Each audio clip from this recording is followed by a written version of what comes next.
Hi students, and welcome back to my Intermediate Accounting 2310 lecture series on the time value of money teaching notes. In this presentation, number 7, I'm going to be looking for solving for unknowns. In my example, I'm going to follow what the author did and solve for unknowns, looking for present value annuity situations on about page 330 in your book. But please know that this technique would work for any annuity situation. Future value, present value, future value annuity due, all of those would work for this. In all of these situations, you have 4 variables. You have the present value of the annuity, in our case, the amount of the annuity, that's variable number 2, and the interest factor has 2 different components, the number of periods being 3 and the interest rate being 4. If you know 3 of the 4 of these factors, then you can find the 4th. I've brought forward table 4 to help us so I can show you that.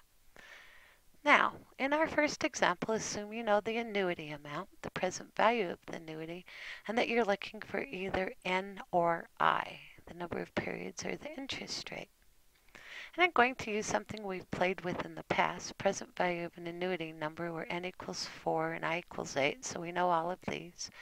We know if you do that and look up that interest factor, it is 3.3121.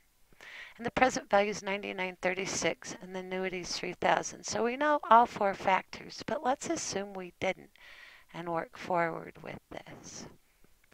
You would put your present value of an annuity on top. You would put the annuity amount on the bottom, and you could divide out and get what the interest factor should be.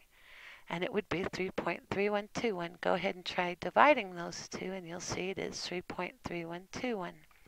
Now you can look for this number on our chart, but you need to know an N or an I. If you know the N, then you know the number of periods is 4, and you know you're looking for 3.3121, so you would scan across row 4 until you came upon 3.3121, and you can see that happens in 8% right there.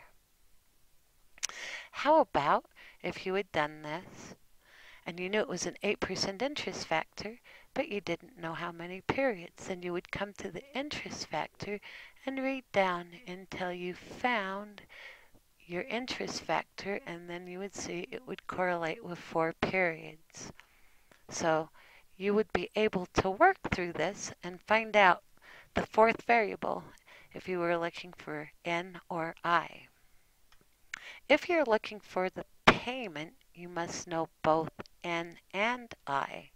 You can look up the interest factor, then take the present value of the annuity and divide it by that interest factor, N equals 4, I equals 8, and it will give you the annuity directly, 3,000. You can also do this on the time value calculator. So you should pull out your calculator and practice now. The one you're most likely needing to look for is the annuity. What you need to do is clear your registers and enter the 3 of the 4 variables you know. The present value of the annuity amount, and then the N or the I. And whichever one you didn't enter will be the one you're looking for. Press solve, and then that key's notation, and your calculator will immediately solve that for you. Though if you're looking for interest, it can sometimes take a little while. So try this on your time value of money calculator and practice doing 3 of the 4 variables until you're good at it. Good for you. Now, what I'd like you to do is read pages 339 and 341 in your book. Make sure you're good on these topics. I know we skipped page 337 and 338 on the topic of deferred annuities, and it will be the last thing I do in these podcasts. So once again, thanks for joining me, and we'll talk to you soon.